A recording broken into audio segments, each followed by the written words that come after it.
The little girl stepped in front of Gideon Vale's mare before any grown man in the churchyard thought to do it, and for one hard second it looked as if the animal would split her open with a hoof. Dust hung in the noon heat. A dropped iron bucket spun on its rim. The mare's eyes showed white and wild. But the child did not run. She lifted one thin hand, the right one shiny and scarred from wrist to elbow, and set her voice low enough Gideon almost missed it. "Easy now. Ain't nobody chasing you but fools." The mare blew hot through her nose, shuddered once, and came down. That was how Gideon first saw her. Not as a charity case. Not as the fire-marked orphan all of Bitter Creek had spent the morning refusing. He saw a child with a split boot and a jaw full of grit talking sense into 600 pounds of panic, while respectable people watched from the shade with their hands folded. Before I tell you what Gideon did next, settle in wherever you are tonight. If you've got this story playing from a kitchen in Kansas, a porch in Queensland, a little town in Alberta, or somewhere the wind still sounds honest after dark, let us know in the comments where you're listening from. It does a storyteller good to know who's riding along. The churchyard smelled of sun-baked pine boards, horse sweat, and the boiled coffee the ladies' aide kept warming on the back stove. 3 children stood under the cottonwood with tags pinned to their coats. 2 boys had already been claimed. The girl had not. Folks had looked at the rope scars crawling up the right side of her neck, the stiff hand, the way she met a person's eyes without once dropping hers, and decided the Lord had marked her for trouble. Mrs. Caskill from the poorhouse was still sucking at the bite on her thumb. "She's not docile," she announced to anybody willing to listen. "Won't answer to the name we gave her half the time. Startles in the night. And she's got no softness to her at all." The girl stood with Gideon's mare's lead rope looped around her left hand, saying nothing. "What's her real name?" Gideon asked. Mrs. Caskill sniffed. "Nell. At least that's what her mother called her before the fire."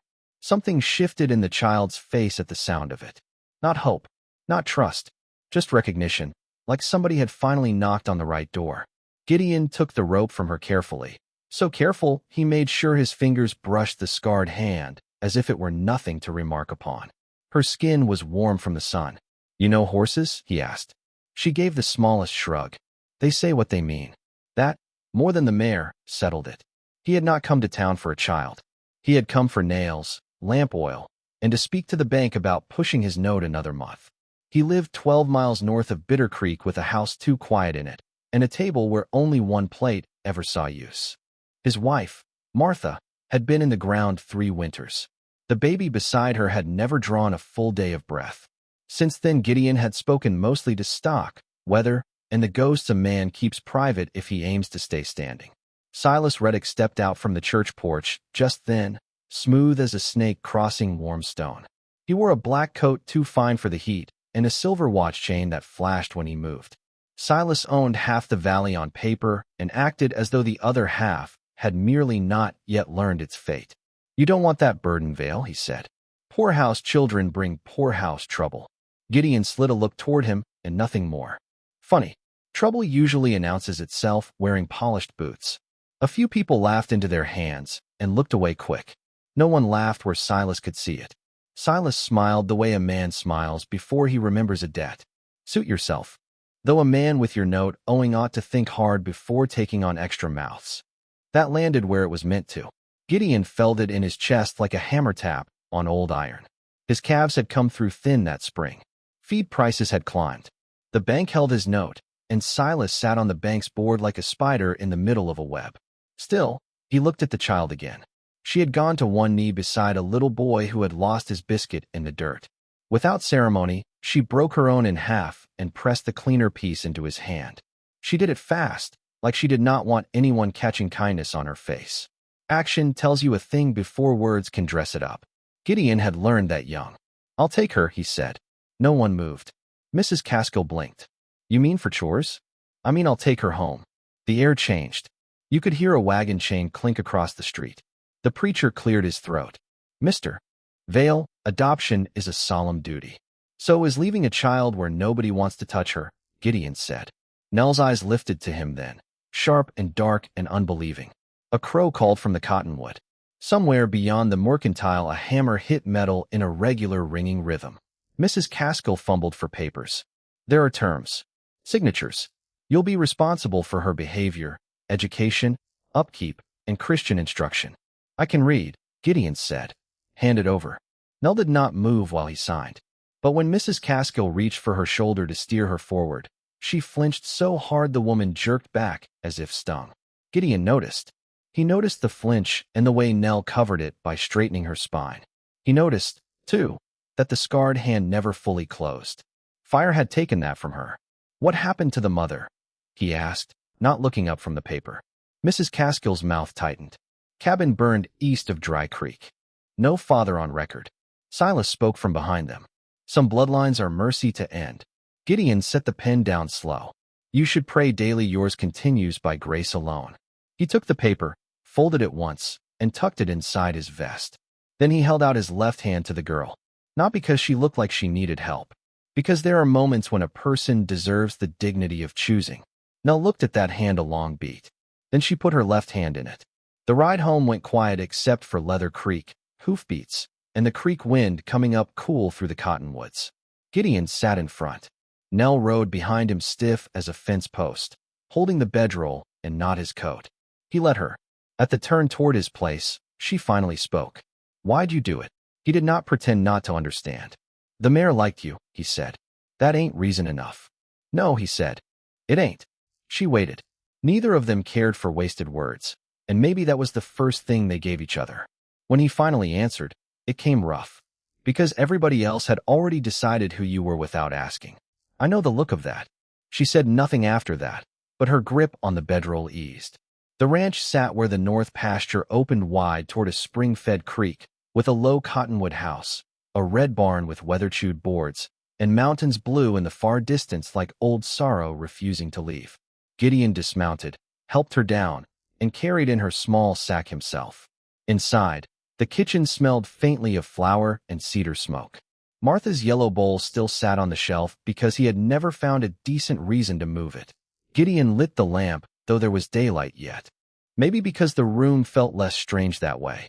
Nell stood in the doorway looking as though the whole house might disappear if she breathed wrong. Hungry, he asked. She lifted one shoulder.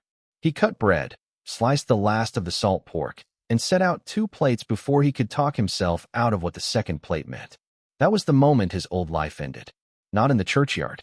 Not with the signature. Here, in the soft scrape of crockery on wood, in the smell of warm bread, in the sight of a fire-scarred orphan sitting at his dead wife's table with both hands visible because she was too tired to hide either one. Nothing after that could go back. Years went by the way hard country teaches them to go, without asking anybody's permission. Nell grew into her bones. Her hair darkened to chestnut in summer and near black in winter. The scars did not fade, but they settled into her face until they seemed less like damage and more like part of the country she had crossed to remain alive. The right hand stayed stiff, 2 fingers curled forever inward, yet she learned to work around it with a stubborn grace that made pity look foolish. By 16, she could gentle a green horse faster than most men could saddle one. By 18, she could read weather off a wind shift, find a strayed calf by one bent stem of sage, and balance the ranch books at the same table where she had once eaten like a frightened guest. She laughed seldom, but when she did it came low and surprised, as if the sound had caught her first.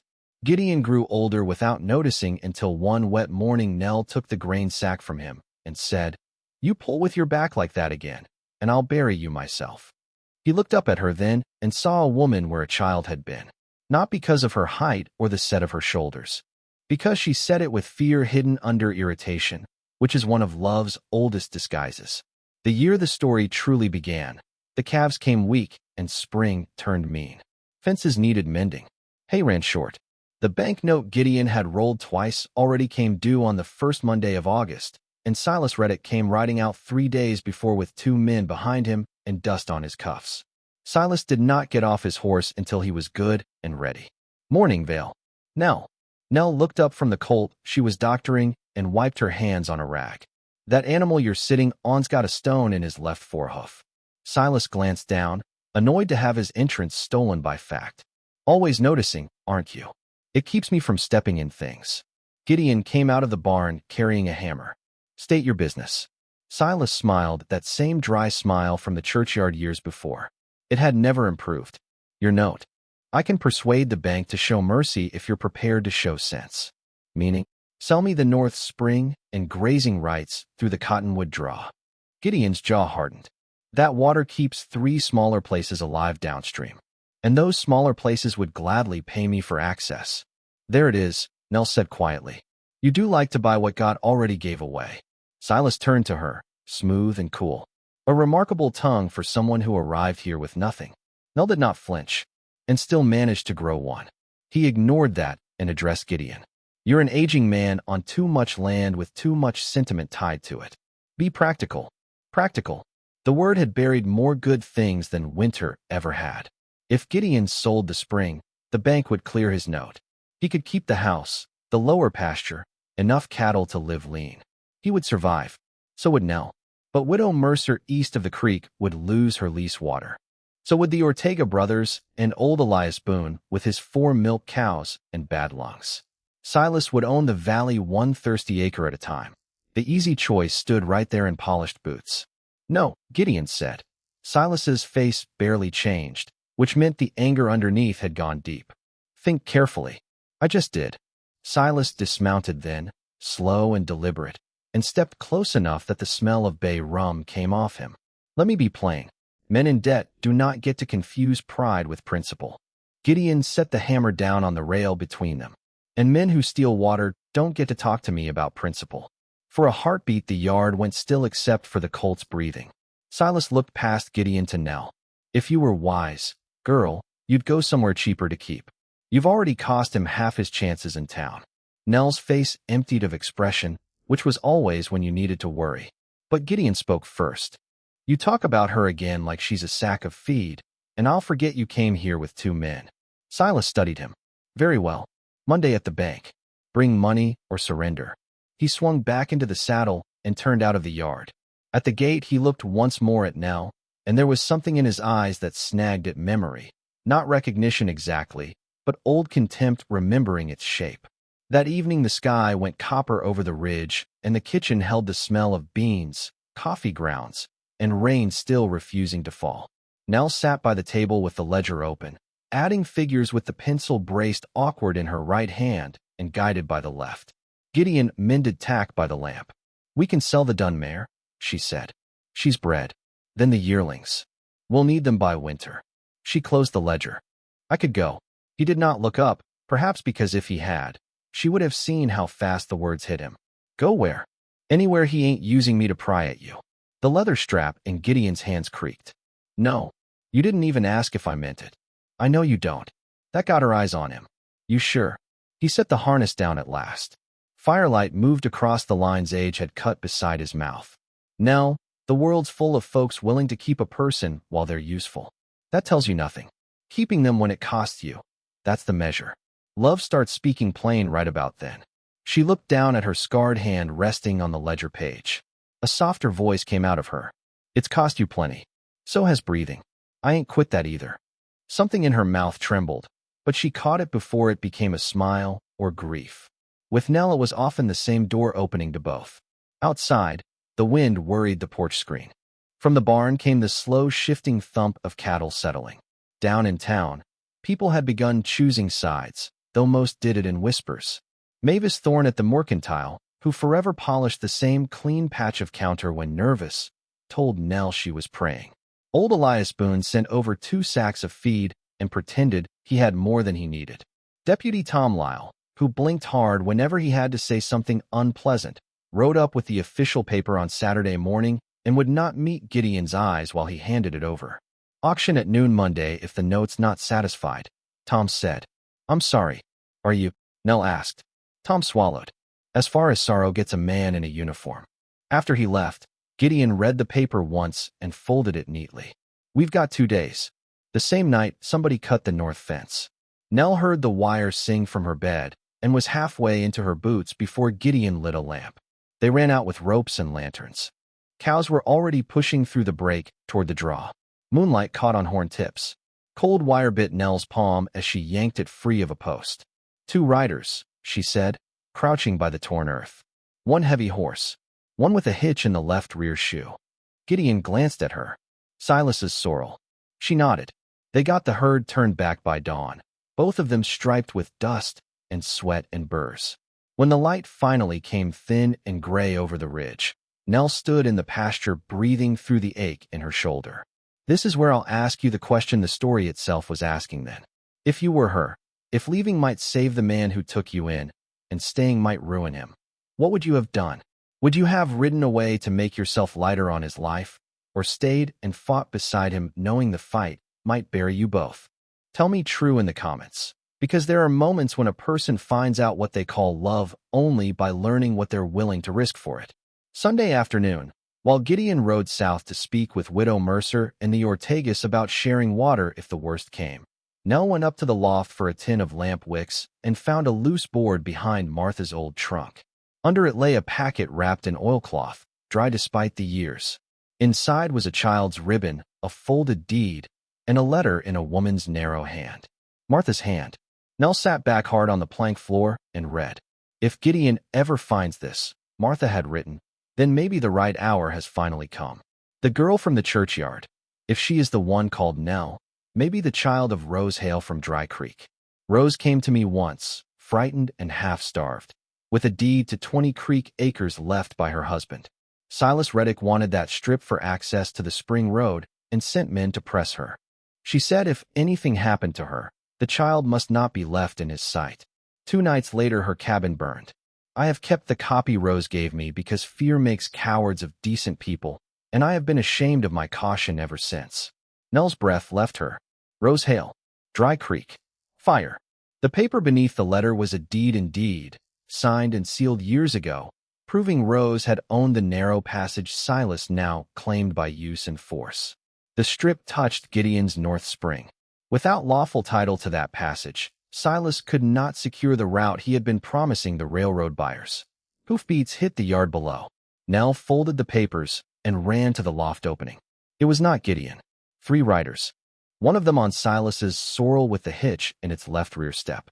By the time she got downstairs, they were already bringing Gideon through the gate from the south trail, his hands tied to the saddle horn, blood drying black along one temple. Everything inside her went quiet. Silas rode at his shoulder. Found him trespassing on concern that'll soon be mine. Gideon lifted his head enough to see her. Nell, no. One of the hired men swung down and shoved him off the horse. Gideon hit the dirt on one knee. The other man drew a pistol. Silas held out his hand. Bring me whatever you found in Martha's loft. I knew she kept something. Your face gave it away before you even reached the stairs. Nell had not known she was showing anything. That frightened her more than the gun. How long? She asked. Silas's smile thinned. Long enough. Your mother was stubborn too. The words landed like a blade set gently between ribs. Gideon surged up, rope and all, and one of the men drove a rifle but into his side. He fell. Nell took a step, and the pistol shifted to Gideon's head. There now, Silas said. No brave nonsense. The deed, girl. You hand it over. He walks away breathing. And if I don't? Silas looked almost bored. Then you get to learn how many sounds a strong man can make before he stops. The moral thread of a story is never far from the physical one. It is not only whether someone lives. It is what they will have to betray to keep that life. Nell stood in the yard with Martha's letter and her mother's deed tucked inside her shirt, feeling every beat of her heart like a hoof against a closed door. Then Gideon said, through split lips, "Don't you dare." Silas struck him across the face with the back of his glove. You are in poor position to instruct anyone. Nell looked at Gideon. Blood at his mouth. Dust in the lines beside his eyes. One boot half unlaced from being dragged. He had once signed a paper and brought home a child no one else would touch. He had once put a second plate on a table he had every excuse to keep empty. She could hand over the deed and maybe save him for the day. Silas would take the spring, starve the valley, and bury the truth forever. Or she could gamble both their lives on becoming exactly what Bitter Creek had spent years pretending she was not. Dangerous when cornered. All right, she said softly. You want the paper? Come and fetch it. She turned and ran for the barn. The first shot hit the doorframe where her head had been. She slammed through into the dark smell of hay, leather, and frightened animal heat. Short breath. Fast steps.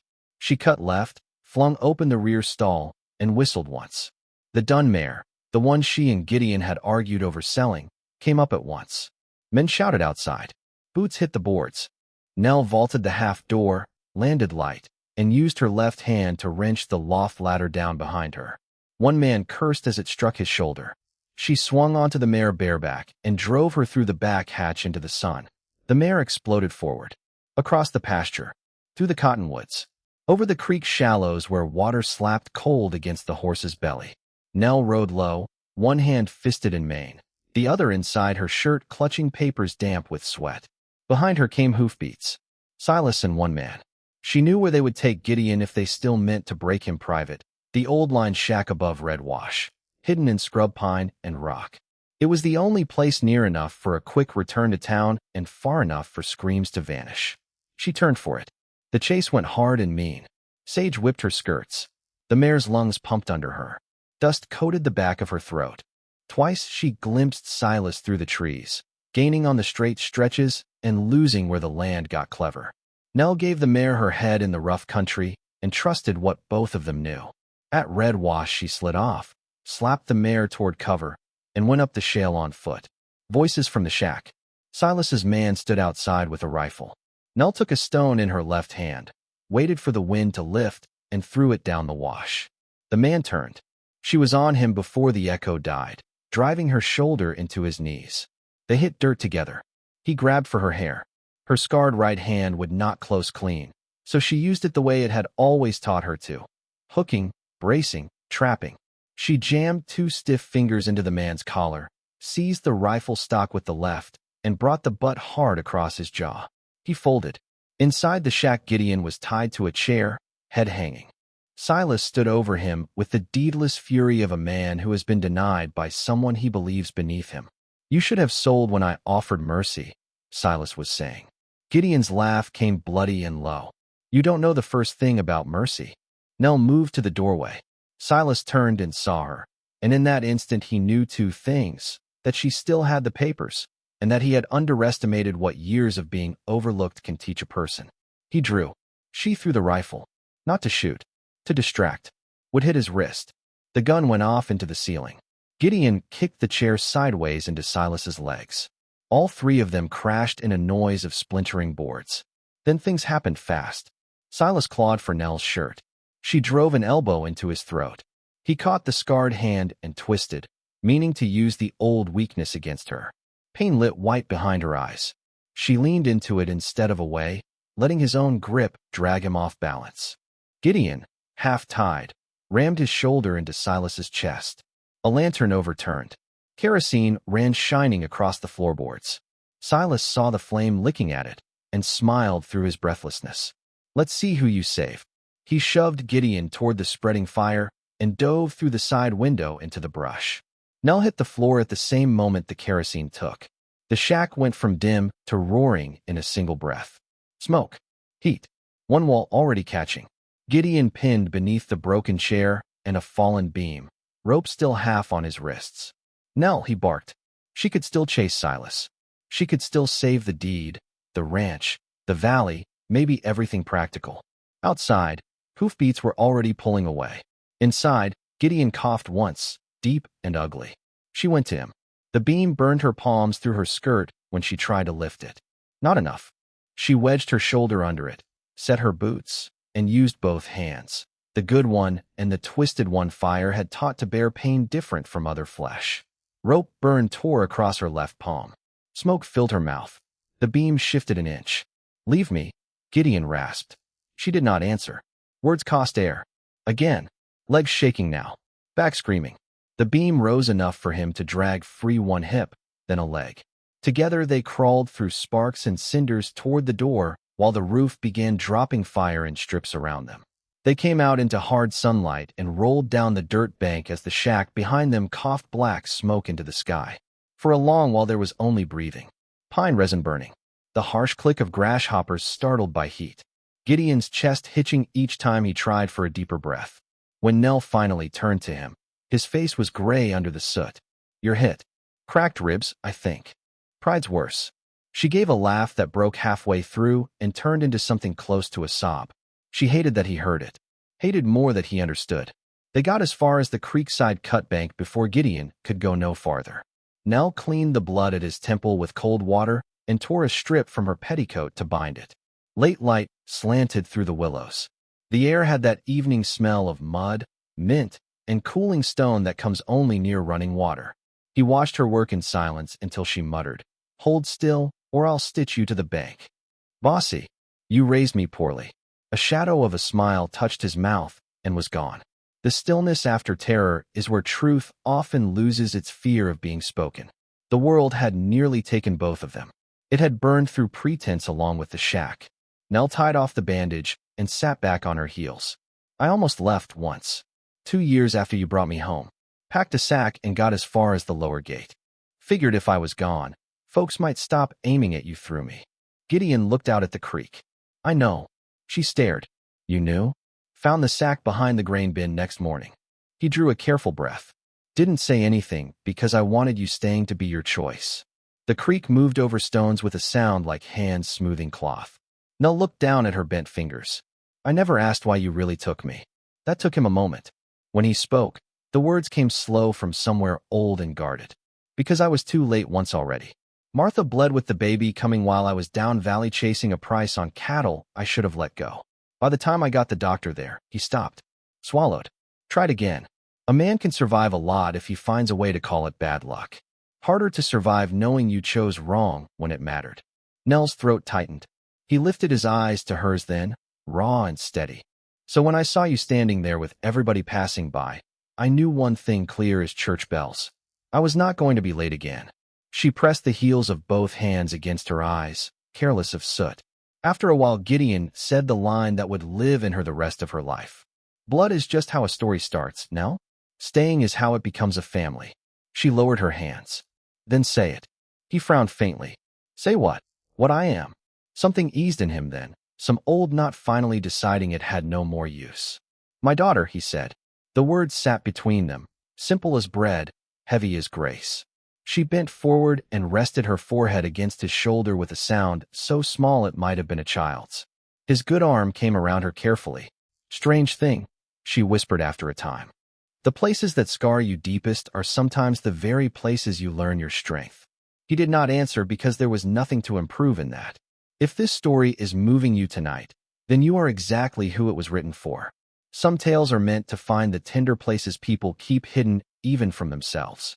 If you want more of that kind of story, a like and a subscribe is a quiet way of saying, keep going. Warmth came back first to the world in small ways. The sun lowering gold through the willows, the steadiness of Gideon's breathing, the mare nosing through the grass to find them again. Safety did not come with it. Silas was still loose. Noon tomorrow still held the auction. Nell drew Martha's letter and Rose Hale's deed from inside her shirt. They were creased, smoky, alive. "We can still beat him," she said.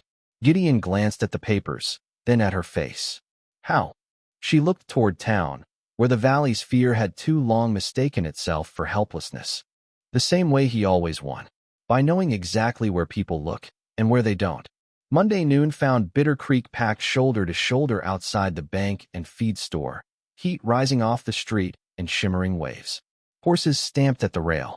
The auction table sat beneath a canvas awning with Silas Reddick behind it in a clean coat, one hand bandaged where the rifle stock had caught him. He looked tired, furious, and convinced he could still convert both into victory. Deputy Tom stood nearby with his jaw tight enough to crack. Mavis Thorne was at her doorway polishing that same nervous patch of counter with a rag she had nearly worn through. Widow Mercer stood under a bonnet the color of storm clouds, arms folded. The Ortega brothers lingered near the hitching rail pretending not to be there for trouble. Silas cleared his throat for the crowd. As lawfully posted, "We are here to settle the delinquent note held against Gideon Vale and auction the property should payment not be made." A murmur rolled through the street. Then Gideon rode in. Not fast, not dramatic, just upright in the saddle despite the bruising, hat low over the bandage at his temple. Nell came beside him on the dun mare, skirts dusty, chin level. People saw the soot on both of them, the burn on her palm, and whatever story they had been told about where the pair had spent the night began to fray. Silas's gaze went cold. "You should be resting." "So should you," Nell said. "Preferably in a cell." A ripple went through the crowd. Silas slapped the note onto the table. "Do you have payment?" "No," Gideon said. Silas smiled. "But we do have a question of title," Nell said. and laid Rosehale's deed atop his paper. Tom stepped forward before Silas could snatch it. "Let me see." Silas's voice sharpened. "That document is irrelevant.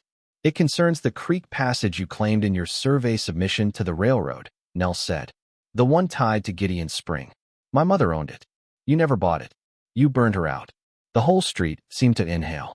Silas laughed, but there was hurry in it now. "This is madness. A poorhouse girl waving old scraps. Martha Vale kept them because she knew you were a thief," Nell cut in.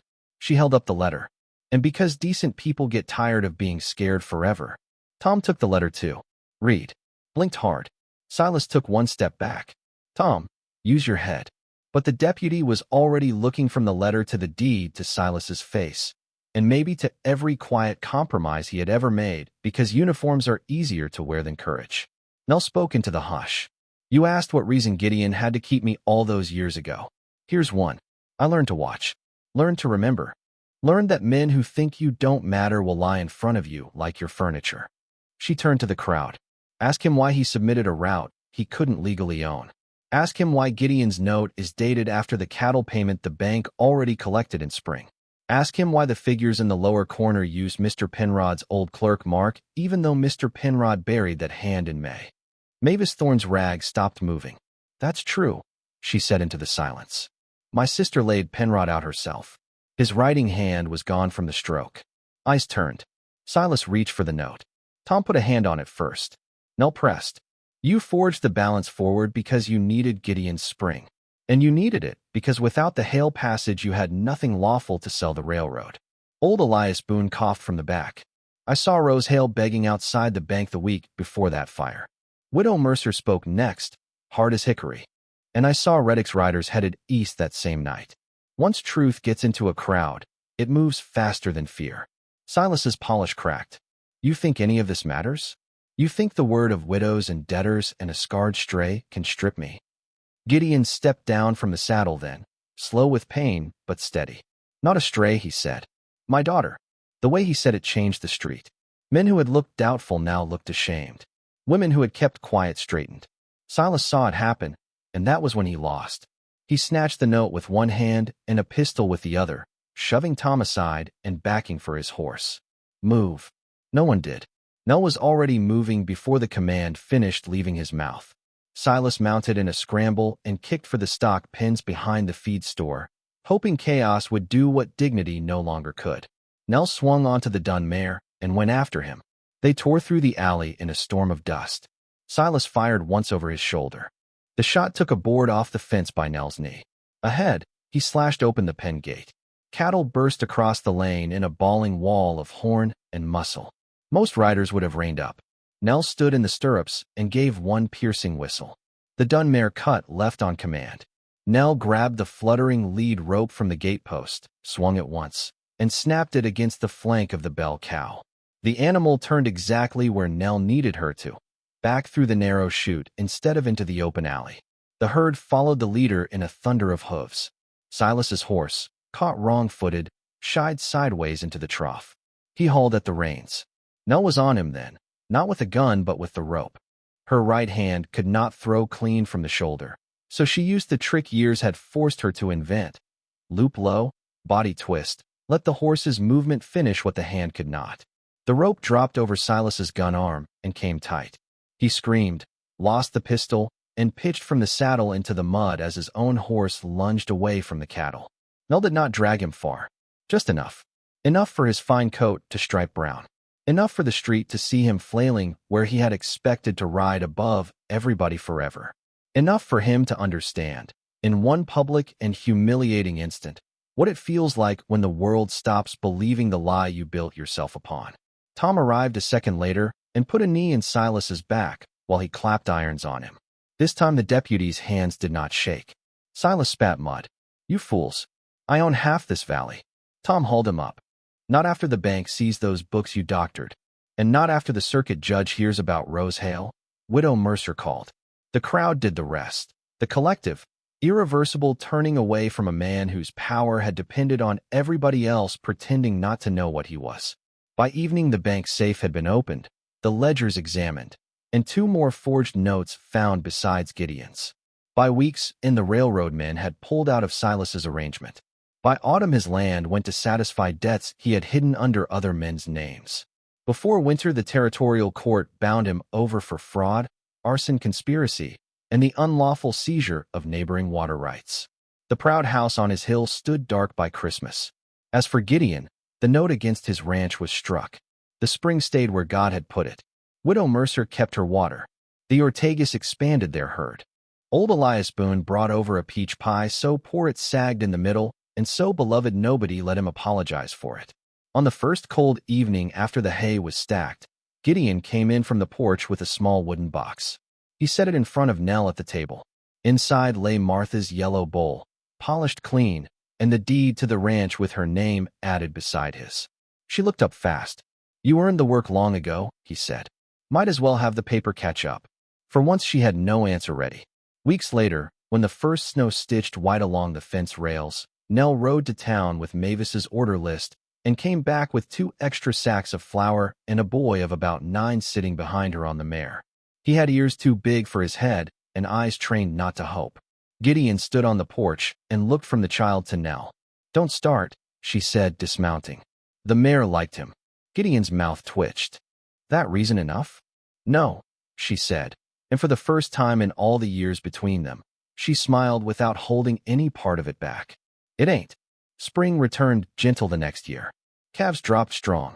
The cottonwoods leafed out silver green along the creek, and laughter began showing up around the house often enough that it no longer sounded like a visitor. Sometimes, at supper, Gideon would look over the table, at Nell arguing with the boy over biscuits, at the lamplight touching the old scars without diminishing her one bit, and seemed to marvel not that sorrow had once lived there, but that it had not gotten the final say. Some lives begin at birth. The better ones, maybe, begin the first time somebody stays. At dusk, with smoke lifting blue from the chimney and the creek shining through the trees, the Vale place looked less like a ranch that had survived and more like a promise that finally had. From the ridge above the house, the lamps in the kitchen window shone against the dark like 2 steady stars that had finally found where to rest. Next time, we'll tell the story of a deaf woman sent to a remote winter ranch because her family was ashamed of her, and the blind horse breeder who was the first man to recognize exactly how dangerous it was to underestimate her.